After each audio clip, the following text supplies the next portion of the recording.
ನಮಸ್ಕಾರ ರೀ. ಅಪ್ಪಟ ಕನ್ನಡದೊಳಗೆ ನನ್ನ ದಿನಚರಿಯನ್ನು ನಿಮ್ಮೊಟ್ಟಿಗೆ ಹಂಚಿಕೊಳ್ಳುವ ಸವಾಲಿನ ದಿನ 19ಕ್ಕೆ ನಿಮಗೆಲ್ಲ ಪ್ರೀತಿಯ ಸ್ವಾಗತ. ಮುಂಜಾನೆ ಆ ಕಡೆ ಚಹಾ, ಹಾಲು ಕಾಸೋದು, ಹುರುಳಿ ಸಂಗಟಿ ಮಾಡೋದು ಮಾಡ್ಕೊತ ನಿನ್ನಿನ ದಿನ ನೆನಾಕಿದ್ದ ಹೆಸರು ಕಾಳು ಚಂದ ನೆನೆದಿದ್ದು ಅವುಗಳನ್ನು ರುಬ್ಬಬೇಕು ಅಂಥೇಳಿ ರುಬ್ಬು ಯಂತ್ರದ ಜಾರ್ನಾಗ ಹಾಕ್ಕೊಂಡೆ ರೀ. ಅದು ರುಬ್ಬೋದ್ರಾಗ ಈ ಕಡೆ ಹುರುಳಿ ಸಂಗಟಿ ಕುದ್ದಿತ್ತು, ನಮ್ಮ ಯಜಮಾನ್ರಿಗೆ ಮಾಡಿದ್ದು ಚಹಾನೂ ಕುದ್ದಿತ್ತು. ಇವೆರಡೂ ಸೋಸ್ಕೊಂಡು ಹೊರಗೆ ಕುಂತು ಒಂದು 10 ನಿಮಿಷ ನಾವು ಚಹಾ ಕುಡಿಯೋದ್ರಾಗ ಹಿಟ್ಟು ಚಂದ ನೆನೆದಿರ್ತದೆ. ಹಂಗೆ ಸಾಧ್ಯ ಆದಷ್ಟು ನನ್ನ ಮಗಳು ಹೇಳೋದ್ರಾಗ ಮುಂಜಾನೆ ಕೆಲಸ ಎಲ್ಲ ಮುಗಿಸ್ಕೊಂಡು ಬಿಟ್ಟೆ ಅಂತಂದ್ರೆ ಆಕೆ ಎದ್ದು ಕೂಡಲೇ ಆಕಿನ ಜೊತೆ ಒಂದಿಷ್ಟು ಹೊತ್ತು ನಿರಾಳವಾಗಿ ಕಳೀಲಿಕ್ಕೆ ಅವಕಾಶ ಆಗ್ತದೆ ಅನ್ನೋ ಕಾರಣಕ್ಕೆ ಜಲ್ದಿನ ಬೆಳಗಿನ ತಿಂಡಿ ಮುಗಿಸ್ಕೊಂಡ್ವಿ ನೋಡ್ರಿ.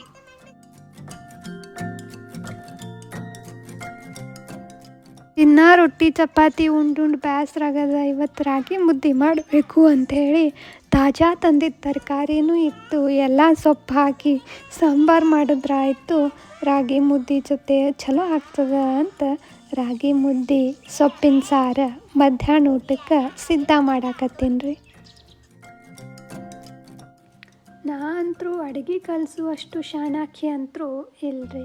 ನಾ ಏನೇನೆಲ್ಲ ಮಾಡ್ತೀನಿ ಅನ್ನೋದನ್ನು ನಿಮ್ಮೊಟ್ಟಿಗೆ ಕೆಲವು ದೃಶ್ಯಗಳನ್ನು ಹಂಚ್ಕೋಬಹುದೇ ವಿನಃ ನೀವು ಹಿಂಗೆ ಮಾಡ್ರಿ ಅಂತ ಹೇಳಾಕ ನಾ ಯಾರು ಹೇಳ್ರಿ.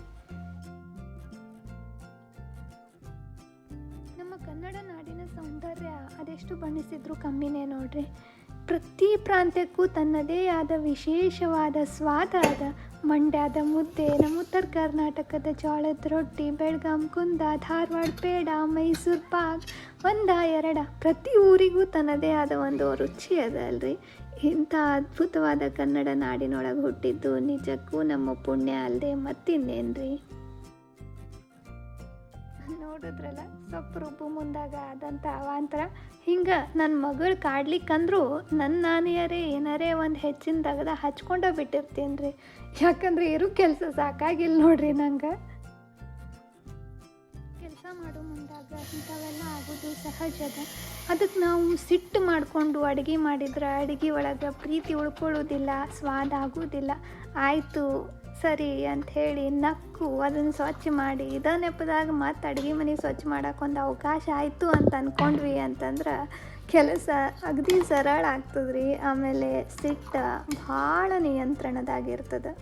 ಪ್ರತಿ ಪ್ರಸಂಗನೂ ನಾವು ಹೆಂಗೆ ನೋಡ್ತೀವಿ ಅನ್ನೋದ್ರ ಆಧಾರದ ಮೇಲೆ ಅದ್ರ ಪರಿಣಾಮ ನಮ್ಮ ಮೇಲೆ ಬೀರ್ತದಂತ್ರಿ. ನಾವು ಸಿಟ್ಟು ಮಾಡಿಕೊಂಡು ಹಿಂಗಾಯ್ತಲ್ಲ ಅಂದ್ಕೊಂಡ್ರೆ ಬೇಜಾರಾಗ್ತದೆ. ಇದ ನೆಪದಾಗ ಮತ್ತೆಲ್ಲ ಸ್ವಚ್ಛ ಮಾಡೋಕ್ಕೆ ಸಾಧ್ಯ ಆಗ್ತದೆ ಅಂದ್ಕೊಂಡ್ರೆ ಖುಷಿ ಆಗ್ತದೆ. ಹಿಂಗೆ ನಾವು ನೋಡೋ ದೃಷ್ಟಿ ಬದಲಾಯಿಸ್ಕೊಂಡ್ರೆ ಸಾಕು. ಆ ಕಡೆ ಸಾಂಬಾರು ಕುದಿಯೋದ್ರಾಗ ಈ ಕಡೆ ಪಾತ್ರೆ ಎಲ್ಲ ಸ್ವಚ್ಛಂಗೆ ಬೆಳ್ಕೊಂಬಿಟ್ಟೆ ನೋಡ್ರಿ. ಹಸಿ ಇದ್ದಾಗ ಜಲ್ದಿ ಸ್ವಚ್ಛ ಆಗ್ತಾವಲ್ರಿ. ಅದಕ್ಕೆ ಇವೆಲ್ಲ ತೆಗೆದಿಟ್ಟು ಹಂಗೆ ಕಾಯಿಪಲ್ಯ ತಂದಿದ್ರಲ್ಲ ನಮ್ಮ ಯಜಮಾನ್ರು, ಅವನು ತೊಳೆದಿಟ್ರೆ ಆಯಿತು ಅಂಥೇಳಿ ಒಂದು 10 ನಿಮಿಷ ನೀರು ಹಾಕಿ ಉಪ್ಪು ಹಾಕಿ ನೆನಾಕಾಕಿಟ್ಟೆ.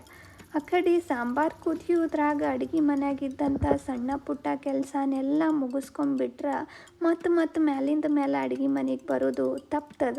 1 ತಾಸು ಅಡುಗೆ ಮನೆಯಾಗ ಕಳೆದ್ವಿ ಅಂತಂದ್ರೆ ಉಳಿದ ಎಲ್ಲ ತಾಸು ನಮಗಾಗಿ ನಾವು ಕಳೀಲಿಕ್ಕೆ ಸಿಗ್ತದೆ.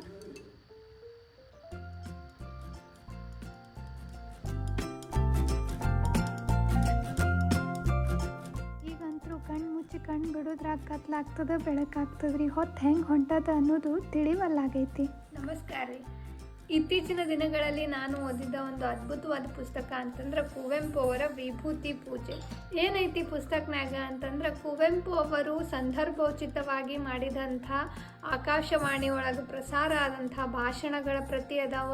ಆಮೇಲೆ ಅವರು ಅಲ್ಲಿ ಇಲ್ಲಿ ಸಮಾರಂಭಗಳಲ್ಲಿ ಮಾಡಿದ ಕೆಲವು ಭಾಷಣಗಳ ಪ್ರತಿ, ಆಮೇಲೆ ಅವರು ಬರೆದಂಥ ಕೆಲವು ವಿಮರ್ಶಾ ಲೇಖನಗಳನ್ನು ನಾವು ಈ ವಿಭೂತಿ ಪೂಜೆ ಕೃತಿಯೊಳಗೆ ಕಾಣ್ತೀವಿ.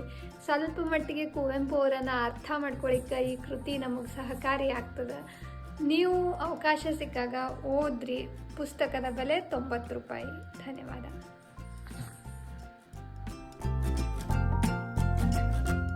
ಮತ್ತೆ ಸಿಗ್ತೀನಿ ರೀ. ಅಲ್ಲಿ ತನಕ ನಮಸ್ಕಾರ. ಯಾವತ್ತೂ ಖುಷಿಯಿಂದ ಇರೋಣ, ಖುಷಿಯನ್ನೇ ಹಂಚೋಣ.